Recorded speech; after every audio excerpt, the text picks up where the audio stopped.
And when the Greenbelt was brought in back then, it wasn't like there's some huge study that said this land is precious and it's got this special frog on it or, waterfront or whatever, and this one isn't. Mm-hmm. They basically just drew a line on the map. It was totally arbitrary. Welcome to Real Talk with Gary. If you are listening to this show, that means you are either searching or ready to make a financial change in your life. This show is not only about real estate investing, but also the importance of mindset and the roadmap to a better, healthier life. Learn the daily routines of successful entrepreneurs and the latest market strategies and trends to stay ahead of the curve. Ready for some down-to-earth, north-of-the-border Canadian talk? Here's your host, Gary Hibbert. All right, welcome back. And today I've got Tim Hudak. He is the CEO of Ontario Real Estate Association. Some of you may know it best as OREA, and he joined back in 2016. And when Tim came to OREA, this was after his 21-year career in politics. And during that time, he spent 5 years as the leader of the Progressive Conservative Party of Ontario. Now, in his current role, he's really focused on transforming OREA into Ontario's most cutting-edge professional association. And we really dive into some pressing topics in today's world, like how to address the issues of home ownership that seems to be slipping away from, we'll say, like thousands of people right across Ontario. I'd actually even say the country. We touched on Bill 23, the foreign buyers ban that's currently been put in place early this year, the vacant home tax, and will any of these issues actually address the housing crisis? And we also touched on the removal of the Greenbelt. And you know what? It's actually very interesting because there's a piece in there that a lot of people don't know about. We also touched on the bank failures in the U.S., and does he see that potentially cascading up into Canada? We dive obviously into politics, which he's been in and spent a lot of time in, and why he thinks it's so divisive right now, and does he see this as a problem? And so listen, if you're a realtor, if you're an investor, if you're a homeowner, or even if you're a tenant, what can you expect for 2023? Really, really intriguing conversation. And it was great getting to know Tim better and spending an hour discussing some very pressing topics in today's world. Now, before we dive into it, don't forget to check out SmartHomeChoice.ca. If you go over there, you're going to learn more about all the events that we've got going on. And also, too, if you're interested, we've got membership as well. We got different levels, starting off at free. Also, if you're looking to scale your portfolio or you really want to hone in on some very important skills, you can also check out GaryHibbert.ca to learn more about our mentorship program. And we keep that very, very small. We like to have maybe 4 individuals or 4 couples in that or partners. And also, last but not least, if you're enjoying the podcast, please leave a short review. I would love that.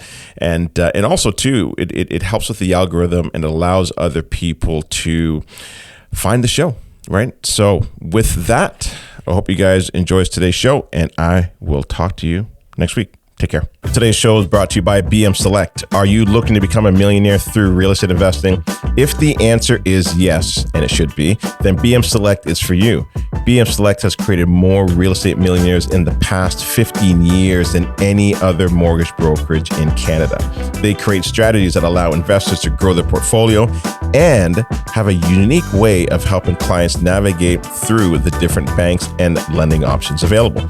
Contact them today for a free consultation and get started on what could be a life-changing journey. Mr. Hudak, we are live. How you doing? I'm doing great, Gary. Nice to be here in Oshawa, hanging out with you, doing real talk. Yes. See you face to face, not just that, that melodious voice that comes through so well here on the microphone. Yes. Do you sing? I don't sing. I should. Yeah. When I do sing? I do sing at Christmas when I've got a couple of drinks in me, karaoke. I'll do it then. Okay, so I got to get you a couple of drinks and put up a Christmas tree and a wreath. There we go. We'll get you singing on the show. There we go. Right? I think we should do a duet. We got both got nice, deep, bassy voices. Man, God gave me a mouth and I could talk. It wasn't for singing, and it's certainly not for dancing. So let's not scare away the audience by asking me to perform either one of those tasks. Well, listen, you know what? God gave you a gift of other things, and that's why I've got you in here today, because I want to talk about a few items that, is on a lot of people's minds right now today. So I think we'll talk about the market and what's happening there. I think one of the big things for people today is it feels like the affordability of getting into their dream home is either slipping away or it feels like it's gone. What are your thoughts on that? And I know that they've been implementing a lot of new things like Doug Ford and, do you think these things are going to help?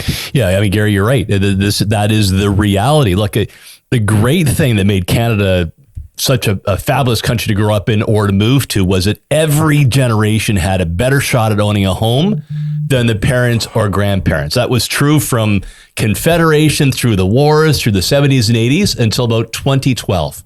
And it started going downhill. Right. You're absolutely right. The percent of adults who own a home has actually slipped for 7 years in a row now. And we need to start turning that around. The positive news, I'm optimistic. I'm actually seeing some good choices by government for a change to help create more homes people can actually afford. Right. But if we don't, Gary, turn this around now, I really worry that Canadian dream of home ownership is going to slip away from the middle class altogether. What do you think caused it? Was it I don't know if we would call the artificially low interest rates that we've experienced after the financial meltdown that we had in 2008 in the U.S.? Do you think that's been part of it? Because, these interest rates have been incredibly low. Has that been part of it? Printing of money? What do you think caused it? Then the main driver is we didn't build enough homes. Okay. Honest to goodness, we did not build as many homes in the 2000s than we did in the 1970s. It's nuts. We built more homes in the 70s than we have in the last good 2 decades. That's despite our population growing. Mm-hmm. That's despite us attracting more immigrants from around the world to Ontario, particularly the greater Toronto Hamilton area. And number 3, the millennials are the biggest generation in the history of our country. They're the largest generation trying to get in the housing market now. They're getting promoted, they're getting married, they're having kids. Right. And we actually built fewer homes. So job number 1, if I were the Premier's office for the day or the mayor, build more homes that average Canadians can afford. Now, what were the number of homes that we were averaging, and where are we at right now? I think at full tilt, what can we do? 80,000 a year in the GTA? Is that kind of where we're at? You know what? You got a good guess there. So we should have been building, from about 2000 to 2020, 100,000 homes a year. Okay. That would help us, keep up with the millennial demand and people moving from across Canada to Ontario, or new immigration. But basically, we were 2/3 of that, probably an average of 60 to 70,000 homes being built. Okay. Here's the good news. Big part of my job when my feet hit the floor every morning, helping realtors help people build a great place or find a great place to call home. So advocacy, right? Putting ideas on the table to get those homes built, to bring affordability within reach. Yep. So the good news is the Ford government actually brought in a number of our changes. They brought in new legislation like the Building More Homes Faster Act. And we set 2020, let me think about this, 2021 saw the biggest increase in homes in 30 years. We hit that $100,000 or 100,000 home barrier, and 2022 almost got there. So the good news is some help is on the way. The last 2 years, some more homes built in Ontario than we have in 30 years. What would allow us to build more homes? It's got to be trades as well, too. Where do you see the issue, right? Because, you need somebody to frame the home. You need drywallers. You need to shingle the roof. Is that part of the issue as well, too, on top of the immigration? Not a bad pun here, but you nailed it. I'll get to other causes of the supply dilemma and how we can turn it around. Okay. But if we are going to get, so I was put on a panel called the Housing Affordability Task Force with Premier Ford. It was a great honor. Mm-hmm. We put forward a report to say, how can we actually make homes more affordable and build that Canadian middle class? And the number, Gary, is 1.5 million homes over the next 10 years. So 150,000 homes a year. We got to raise the bar to play catch up. You build that many homes, affordability comes within reach. You get more starter homes, more move up homes. But in order to get there, you are exactly right. We need more skilled trades people to build those homes. They are encouraging more people to do that in high school, to go into the trades. Great. But to tie the two things you just talked about together, when we're bringing new immigrants into Ontario, we need to give more points for those who are in the skilled trades. As you know, it's pretty tough to come in here. There's a point system to get into Ontario. We're really focusing on university graduates and postgraduates. Okay, but we should also give more points if you can be in construction, if you can be in plumbing, if you can be in drywalling. Make sure that the people who are coming to our country to move here and live here have the skilled trades that build the homes they're going to live in. I never knew there was a point system for that. So based on what they're coming in to do, they will actually get a point system. And what does that do? Does it allow them to speed up for what? Their, Canadian citizenship? Yeah, exactly right. So, Canada's a great country. So people from around the world are trying to get in here. More people want in than we have tickets, so to speak. So they're rated on a point system. Do you have a university degree, your age, your health? Do you speak English or French if you want to live in a French-speaking part of the country? The more points you get, the more likely you get in. Is the job that you're trying to qualify for one that we don't have enough supply in our province? Right. So you get scores, and that helps you get into our country. So the problem is that you don't get extra points if you are in the skilled trades. We've got a screaming need for more people with blue collars that can get things built. Challenge is that's a federal government responsibility, but the provinces are pushing to give more points. We strongly support that. Give more points to people who have talent, the skilled trades builders who are going to build our homes, our hospitals, our roads or bridges. That's kind of the history of our country too, right? We built a lot of infrastructure with new Canadians coming in. Let's do it again. Yeah. My son, he's a welder, and I'm telling you, he will never be out of a job. He could lose his job today and find another job tomorrow. It doesn't seem like a sexy job nowadays, but it's so needed. These trades. You're talking six-digit salaries, good benefits these days. Like you said, pretty much a guaranteed job in the trades. Look, I couldn't put a nail in straight. I can't draw a stick man with a ruler. I'm hopeless. But I admire those who can. And the fact is, if we want to actually solve our housing affordability crisis, a key part of that, skilled tradespeople who can get homes built soon. Right. Now, being the CEO of OREA and talking to realtors and still kind of staying within the framework of affordability and getting into home ownership, what do you see is the issue that a lot of these people that are getting into home ownership is facing? Is it the down payment? Is that the issue? Or is it affordability? Because when you see some of these rent prices, the way that they're moving up, and even the price of homes, what is the biggest issue that you see? Yeah, you're right. I mean, the two biggest things that realtors talk to me about are the affordability crisis, which has now deepened as interest rates have gone up and mortgage rates are higher, so carrying costs are higher. And number two, and we talk about this later in the podcast, if you like, and that's professionalism and ethics, raising the bar there. So with respect to the first part, Gary, they're around the main thing that they run into. Quite frankly, it's not so much the mortgage payment, although they're higher now. It really is the down payment, getting the market in the first place, the financing. Right. So we've given a number of suggestions, along with building more homes. And when you build more homes, you can build more affordability into the system.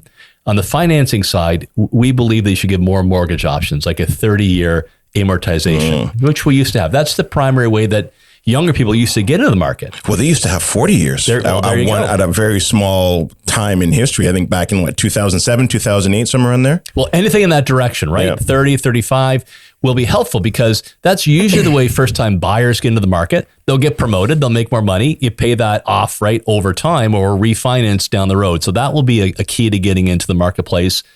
That's nationally. We work with Korea, but that's on our target list. Number two, we want to see the land transfer tax waived for first-time home buyers altogether.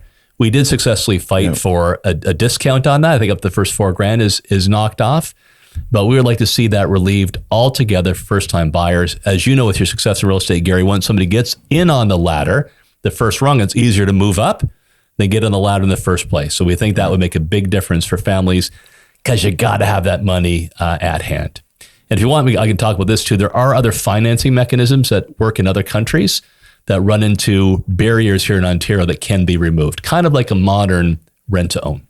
Okay, let's talk about that then. So like like a co-ownership or? You got it. So there are in other countries, whether it's U.S., Australia, United Kingdom, groups of patient money. It might be pensions, it might be investors, or it could be government that would help, that first-time home buyer get into the market. They get a piece of the equity.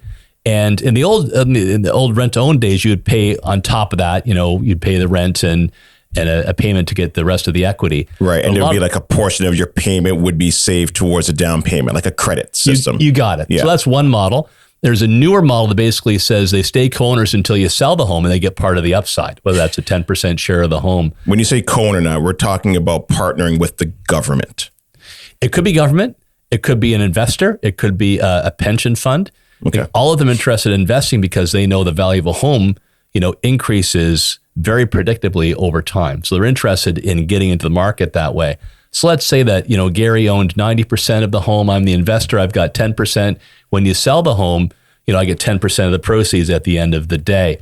The problem is our legislation we have was built in the 1970s. So you never imagined this kind of financing mechanism. So there would be a landlord-tenant restrictions on this. We would both pay the land transfer tax. Those things don't make any sense.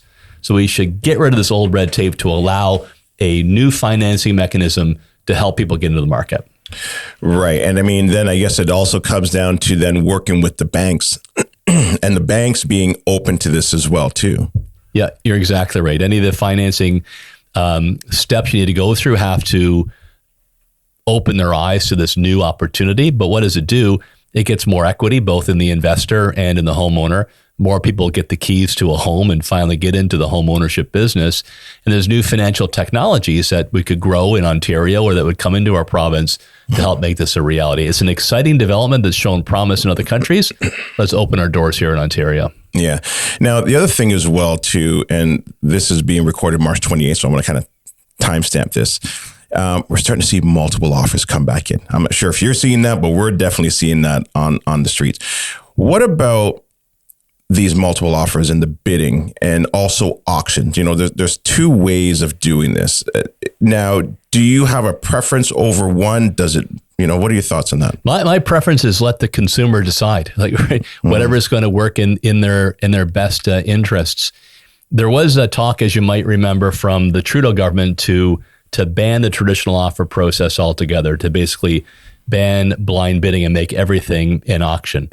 And here's a problem with that. Number one, we're talking about a homeowner who has put their life savings into their home. Maybe they're selling their home to move up because the kids have gotten bigger or to have dignity in retirement.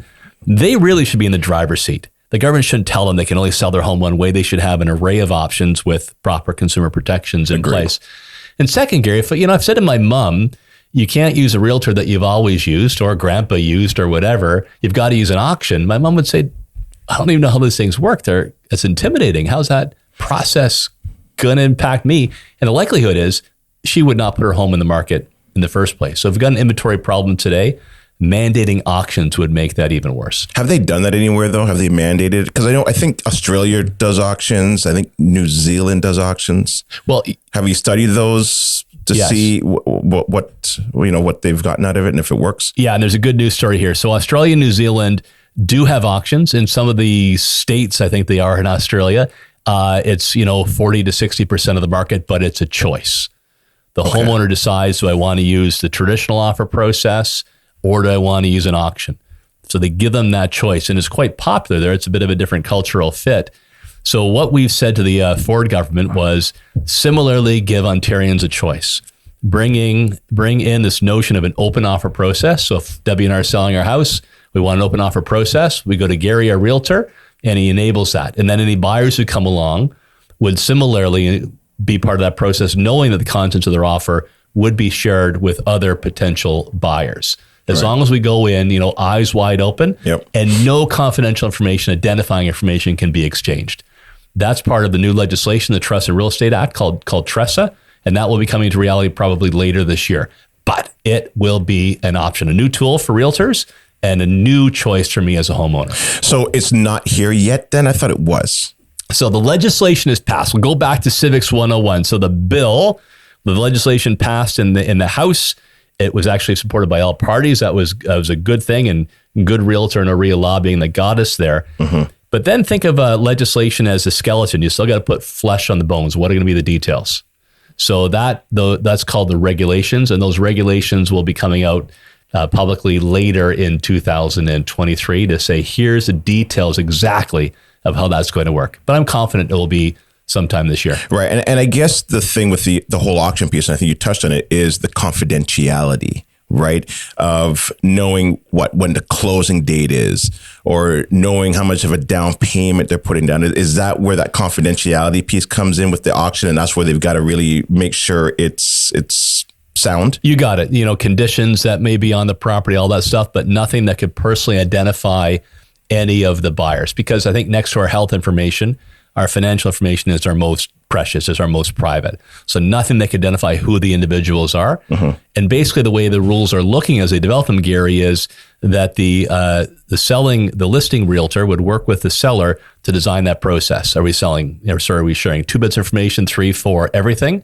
They would design that process, and the buyers would come along and say, okay, I'm interested, or I'm not interested. Right. You know what I wonder, though? I wonder if that would cause, if we go the auction route and somebody decides to do that, I wonder if it would cause any type of a frenzy. When you get caught up in that auction mode and, you've got like people around you and your wife is right beside you, like, you better get me this house because it's got this kitchen. That must be a thing. Have they documented that, or have they looked at that in New Zealand and Australia? They must have. Yeah, great question. And it is a thing. It absolutely is a thing. They call it auction fever. Mm-hmm.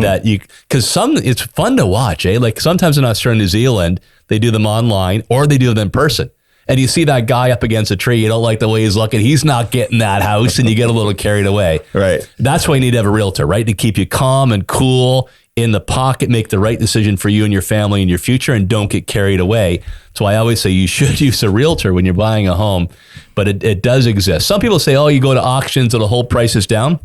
In fact, quite the opposite. It can actually drive prices higher when that type of auction fever develops. Yeah, I could imagine for sure, right? So something that, you got to be aware of, right? I've been there, not with a house, and not because you can't do that for a house. I think this will be the first time in North America it'll be allowed in this new legislation. But I remember being at some charity auctions with my wife, and there's some painting on the wall, right? You get all carried away. You want to support the auction. You don't want your buddy to beat you. And you pay way too much for a painting that I kind of never went on the wall in the first place. Yeah, for sure.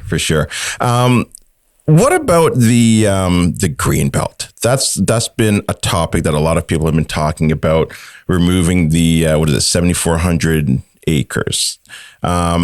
What's happening with that? What are your thoughts around that? Because it's not that they're just taking it away. Aren't they replacing it, I think, with 9,400 someplace else or something like that? You got it. Man, I go back on the green belt to, let me think about this, 2008, I think. Okay. So 2008, I think, when the legislation was brought in, and I was, believe it or not, the municipal affairs and housing critic for the PCs in the Ontario legislature. And I represented West Niagara. John Tory was our leader. There's a little trivia question. He was a leader at the time, so he put me in charge of this file. Yep.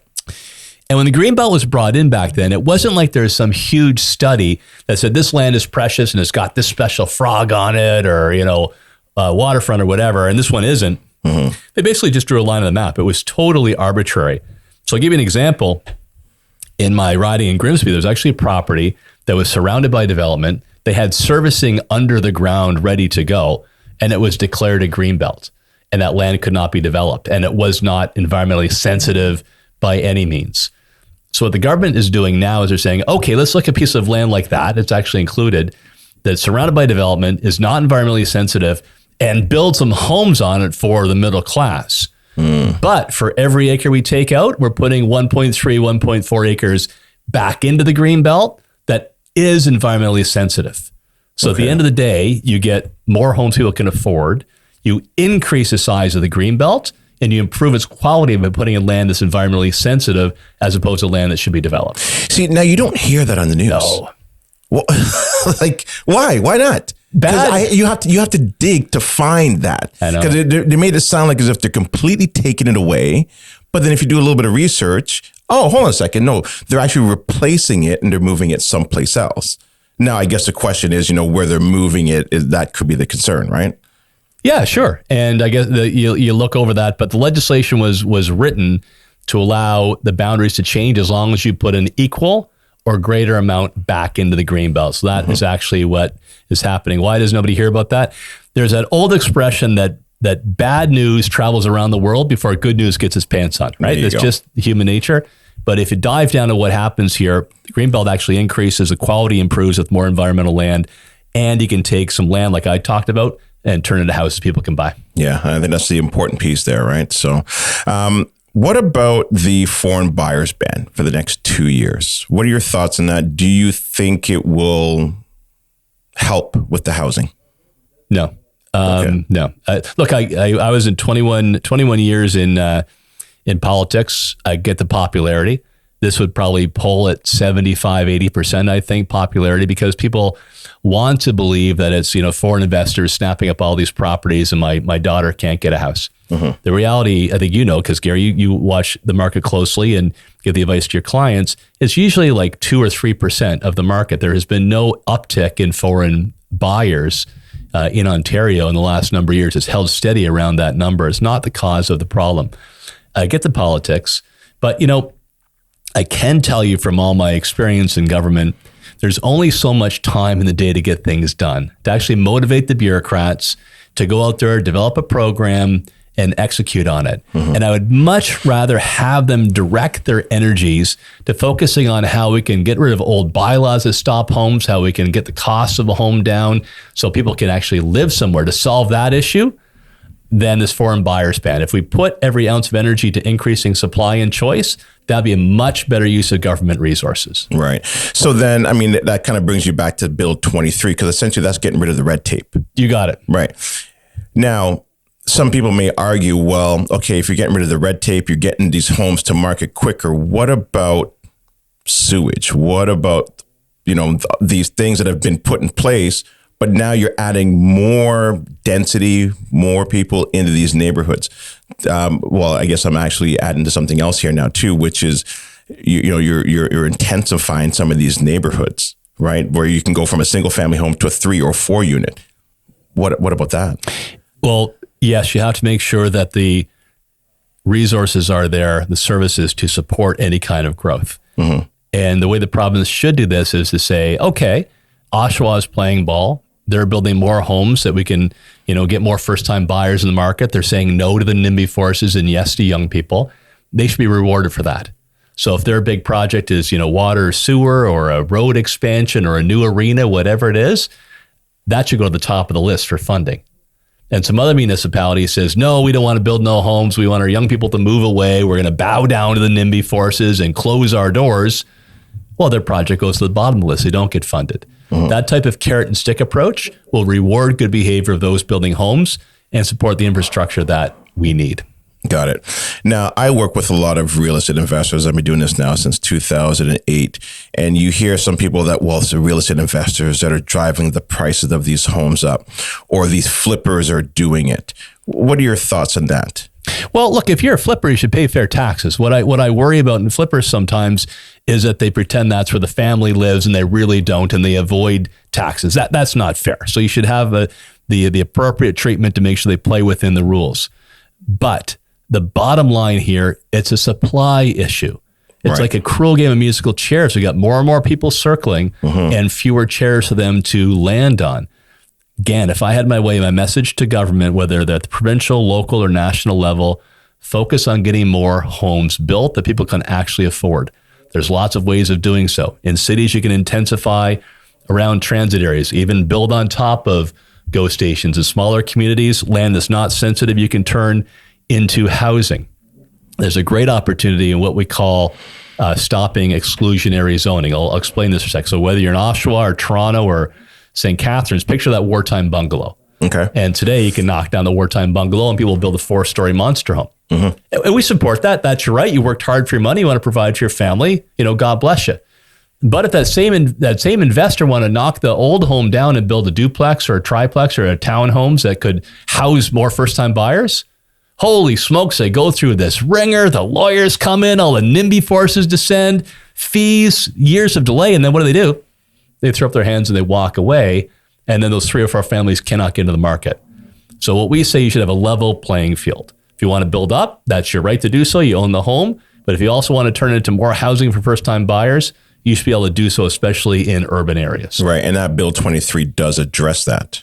You got it. So Bill 23 does a number of very good things. They allow for more residences on a single lot intensify along transit areas. The government's talked about putting its own money where its mouth is, so to speak, using underutilized government land and turning that into homes for first-time buyers. There's a lot to like in this legislation. There's steps they can go further, Gary, we've talked about, but it is the most pro-home ownership, pro-rental legislation that we've seen in our lifetimes. Yeah, that's great. What about the vacant home tax? Do you think it's going to make an impact on supply? I don't. I guess we'll see. Municipalities have this right, and a number are going in that direction. Politically, it'll be popular in the polls, but this is the way I look at it. So you're going to have some civil servants that run this program, a program where you register everybody, right? They sign up. I live there permanently. I don't. And then some way to monitor whether they actually reside in that property 6 months plus a year.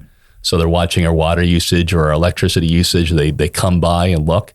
There'll be an appeal mechanism and all of this stuff. I don't even know if it's going to make money or lose money when you run the bureaucracy around it. I guess we'll see. But again, if you put all those people developing this program that at best I think will have a marginal impact into saying, okay, how can we find more land that can be developed? How can we get rid of some silly rules that prevent, homes from being built? I'll give you a classic example we heard about on our housing task force. This is in Toronto. It was outside of a park and they were building a high rise.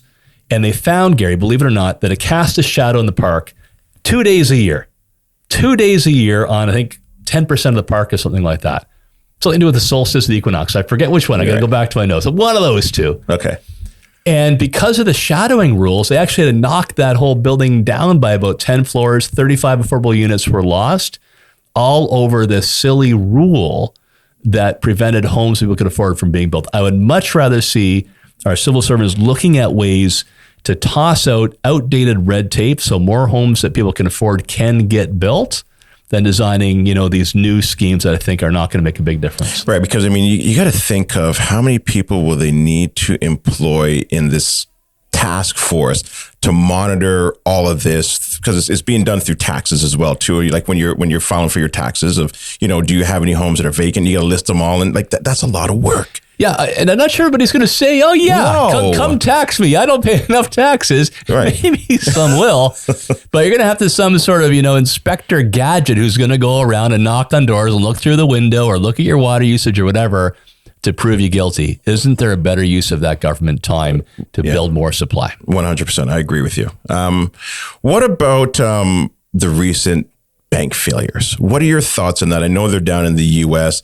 Are there any concerns that you see with SVB and all these other banks coming into Canada, or do we have a strong banking system here?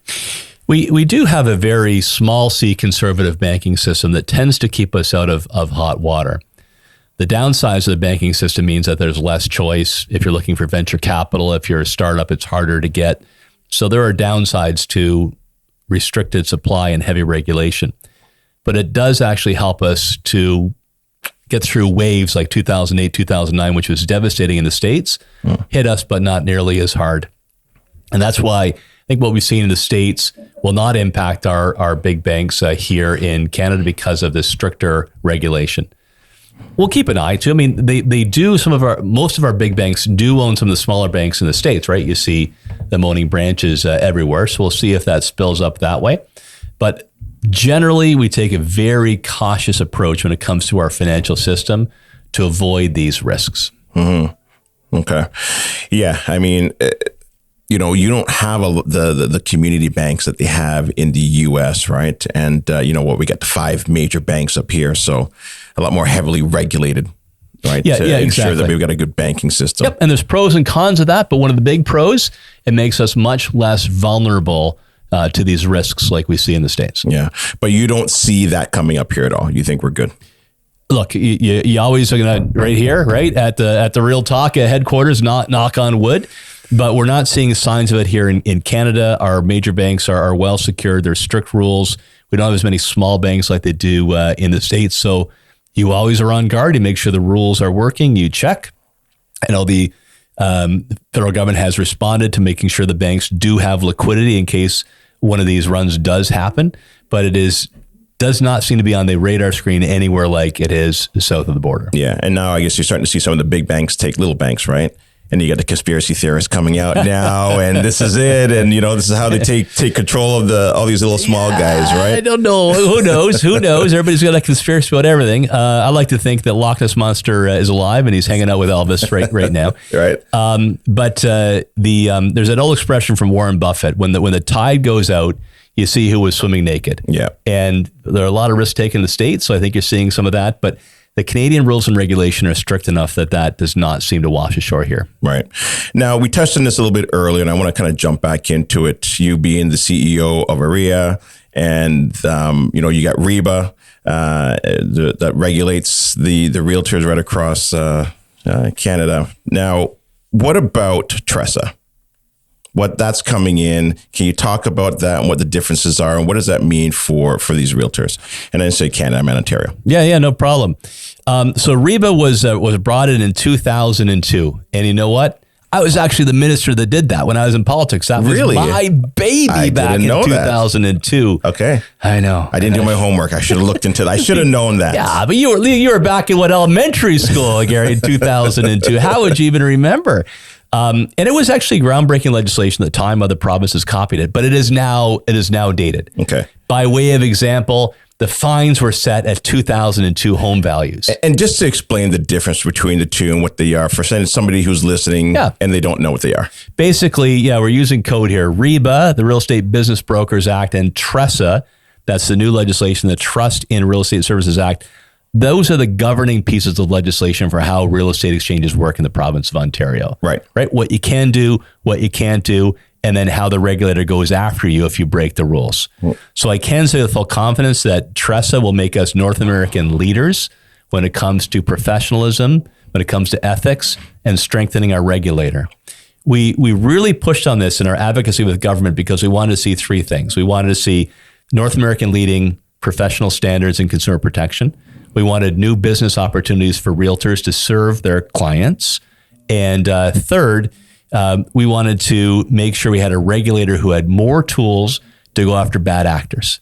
Nothing makes a realtor angrier when they see a fellow realtor rip somebody off, take advantage of them. We want them booted out of the profession, and this will give the tools to do that. Right.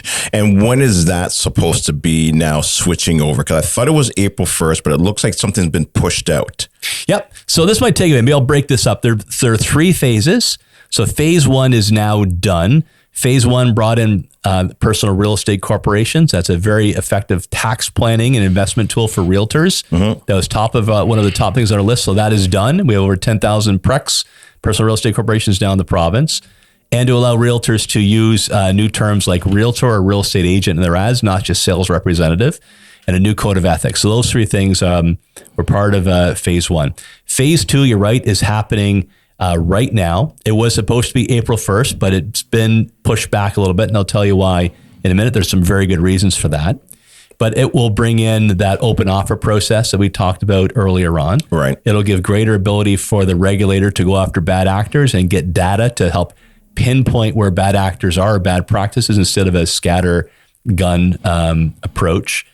And it's going to change some of the language and some of the options in the market between, well, there's confusion between what a customer was and what a client was. Mm-hmm. So it'll make some changes in those areas. There's some of the things that are in phase two under TRESA, and it'll be pushed back past April 1 because there's something new on the table.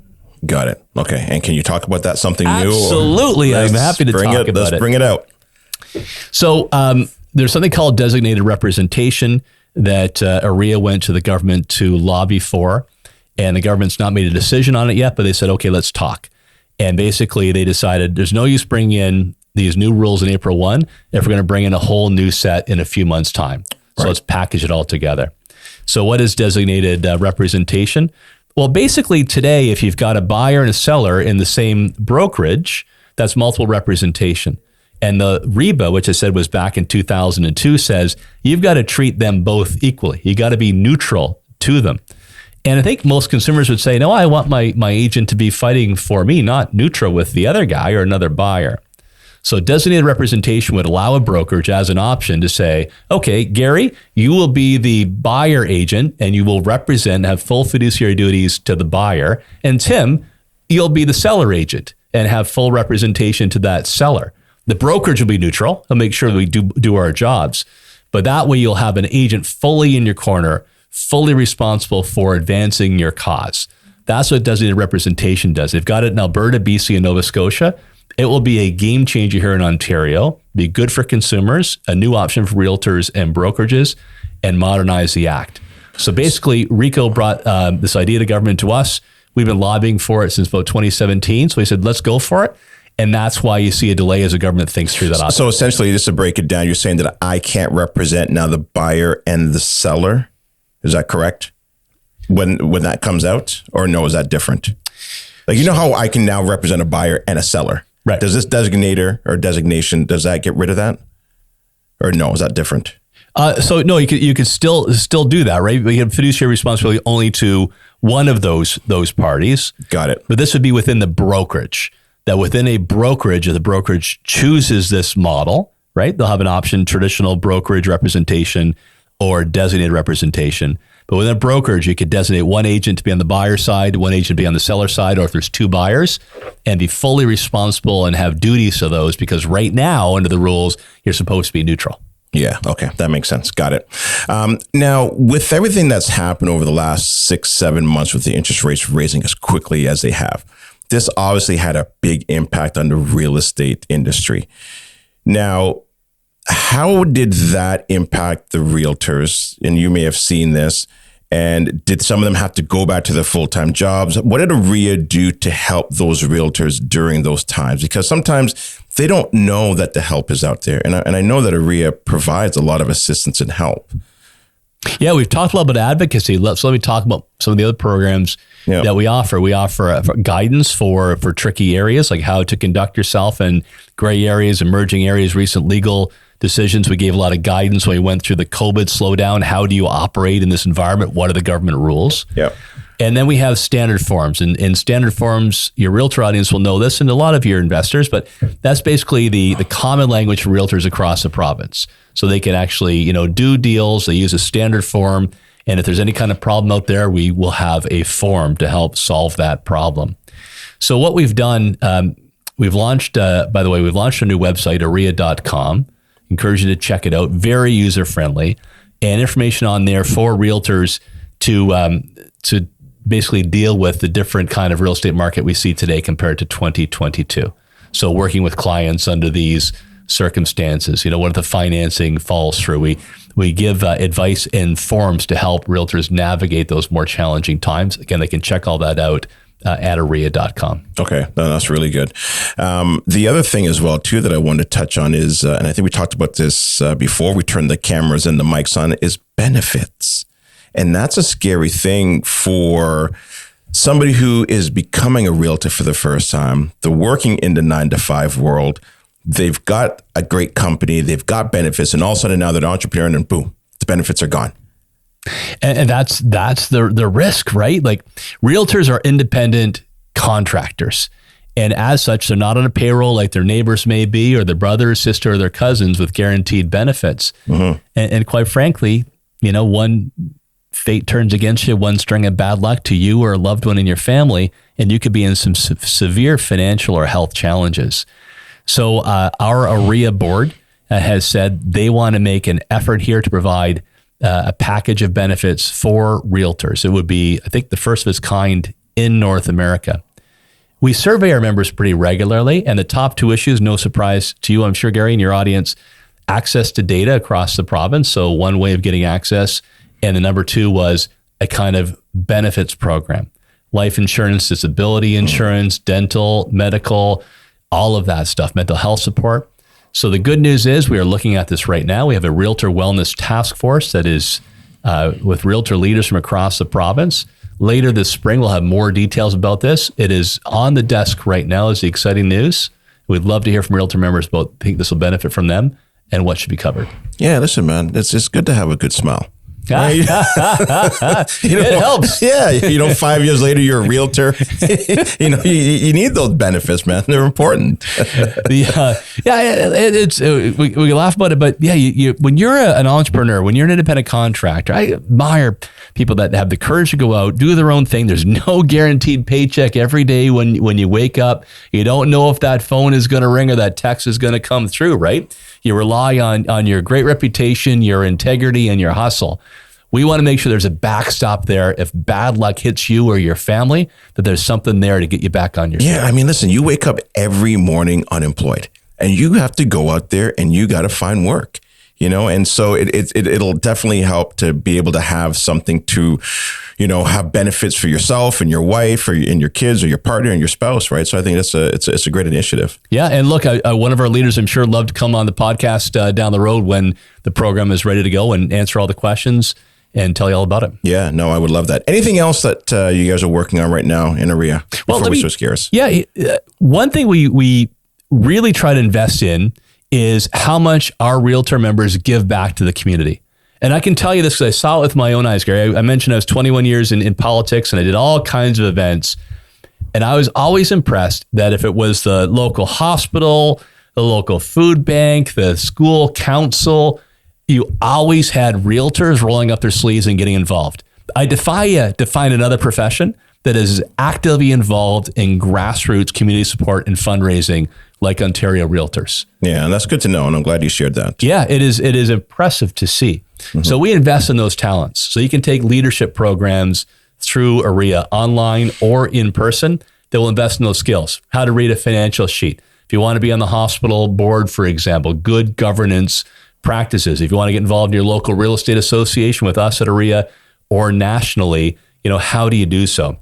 This is a great set of programs to invest in those volunteer and leadership skills to help you give back to your community and your profession. That's amazing. So how many realtors do we have right now? 96,000 last time I counted. It's amazing how it's always a round number, eh? Jeez, that's 96,000. Okay. Yeah, you mentioned earlier about the market, and it certainly has come off from where it was in the frenzy this time last year, but the number of realtors has actually increased. People find it an attractive profession. They like to work in the Canadian dream, so we're up to about 96,000 in Ontario now. Wow. So we've gone up since a year ago. We have. That's incredible. I thought we would have probably seen the numbers decrease. So that's interesting to know. And you may see that depending on where the market goes in 2023.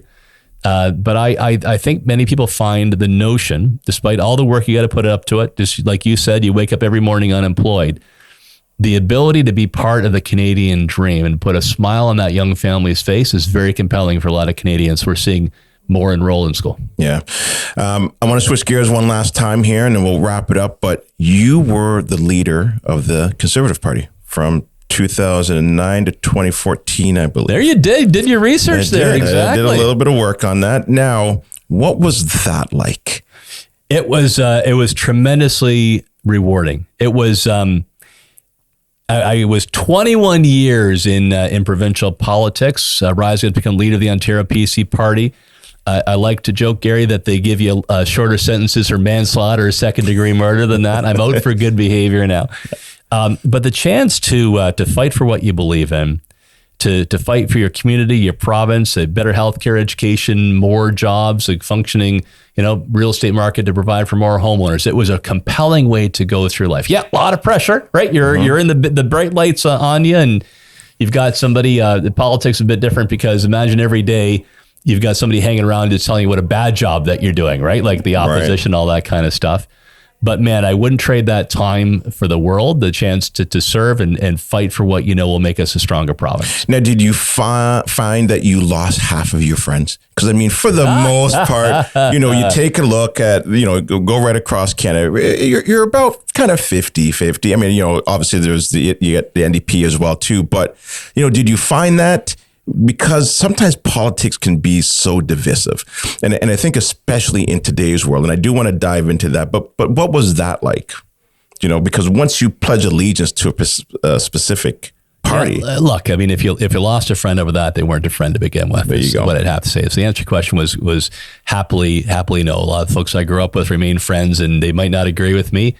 But there is always mutual respect, right? You just got to make sure you don't cross that line. Maybe a couple along the line, but they were not true friends to begin with. The funny story on this, though, is it's a different social media world. So people would impersonate my family online. My dog was attacking me on Twitter at one time. My dog's name was Tavish. So Tavish the dog popped up. So what a terrible owner I was. I had somebody, it was pretty bad taste, pretend to be my daughter criticizing me. So in the real world, friends are friends and they stick with you. In the fake Twitter world, right, there's a few characters that popped up to go after me. Man, Twitter is a dangerous world. I don't really play around too much on Twitter, but man, it's so divisive. But you know what, though? It feels like it's more divisive now. And is it because there's a larger wealth gap that's happening? Well, what's causing that? Or is it social media that is finding holes in that? Like there's obviously something's changed, right? Yeah, it's an interesting question. I do believe that there is a lot of anger and frustration, understandably so, from people who feel they've been left behind. Mm-hmm. Housing is a big part of that. Right? Every generation had a better shot at owning a home. My grandparents came here as immigrants. The first things they did was they saved up enough money to buy a house. They rented up the upstairs to help pay down the mortgage because they believed in it. It's where they raised their family, and a smart investment. So I think a lot of young people feel betrayed because that's turned upside down now.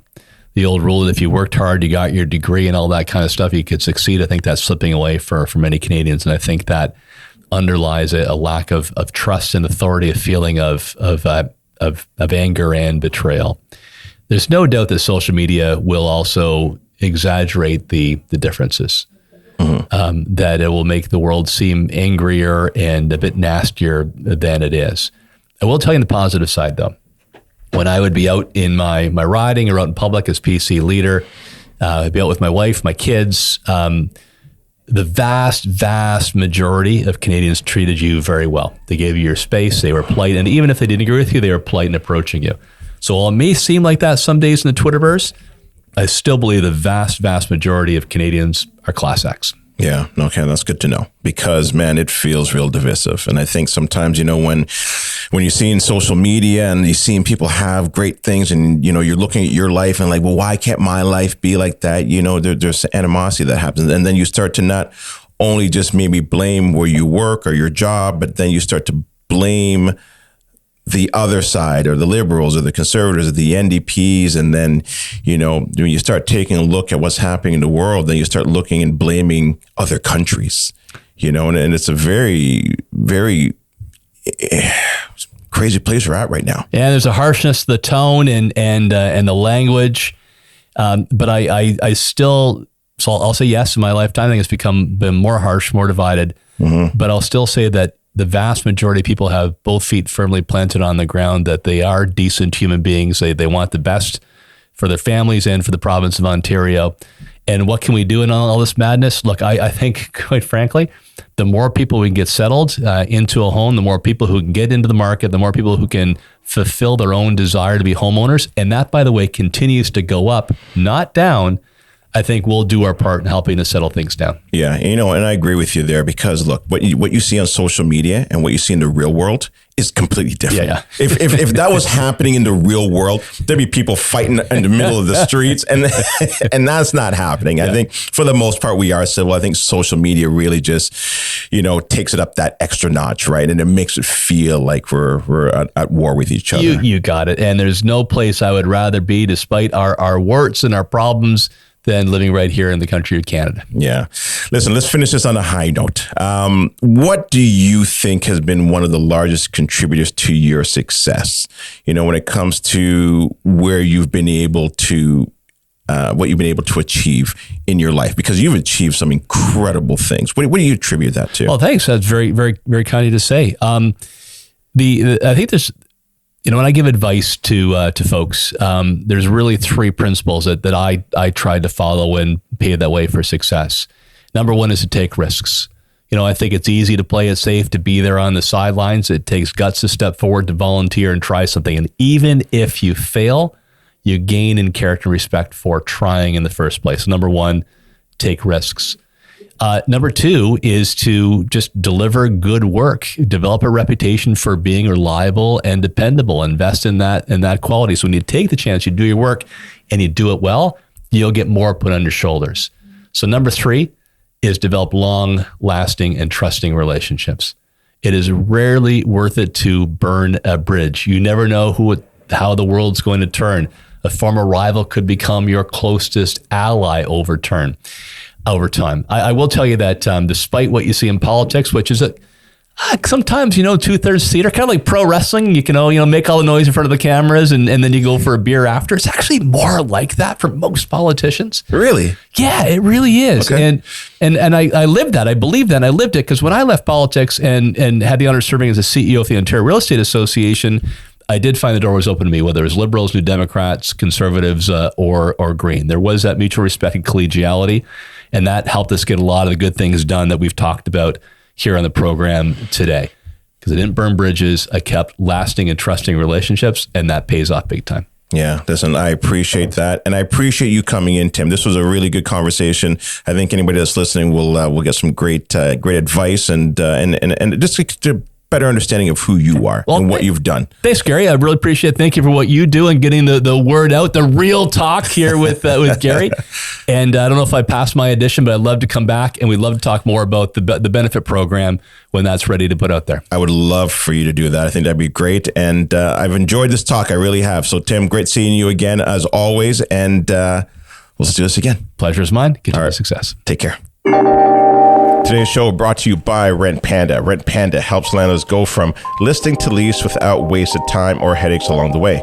Rent Panda provides the do-it-yourself landlord, which is an online platform where you can list your property for free, post your ad on multiple platforms, see tenant profiles, message tenants, schedule showings, get credit checks, build leases quickly and easily. Rent Panda also caters to the more passive landlord who needs to find a tenant, doing all of the leasing work, so all you have to do is sit back and get the best tenants presented to you. Thanks for listening to today's show with Gary Hibbert. Please don't forget to subscribe, leave a review, and connect with your host on Instagram @Gary Hibbert. Until next time, stay mindful and remember, you don't have to be great to start. Just start, and you'll be on the path to being great.